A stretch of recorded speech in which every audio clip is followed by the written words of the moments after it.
तर hello friends, नमस्ते. तर ही आहे आंबट चुक्याची भाजी. ही मी जिकडे राहते तिकडे ही भाजी मिळत नाही आणि काल मला ही बाजारामध्ये भेटली आहे. तर हिला म्हणतात आंबट चुक्याची भाजी. तुमच्याकडे या भाजीला काय म्हणतात कमेंट मध्ये नक्की सांगा. आणि हा, ही भाजी मला 40 रुपयाला भेटलेली आहे. मी आहे बुलढाणा जिल्ह्यातील देऊळगाव राजा तालुक्यातील. तर जे बुलढाणा जिल्ह्यातील असेल त्यांना तर माहिती या भाजीला काय म्हणतात. तर आणखी कोणाला माहित असेल तर नक्की सांगा तुमच्याकडे या भाजीला काय म्हणतात. आमच्याकडे तर या भाजीला आंबट चुक्याची भाजी म्हणतात. आणि हा, एवढी भाजी मला ही 40 रुपयामध्ये मिळालेली आहे.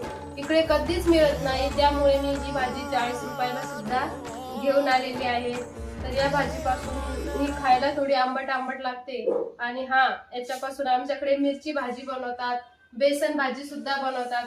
मिरची भाजी म्हणजे टोमॅटो, मिरची, शेंगदाणे, खोबरं असं भरपूर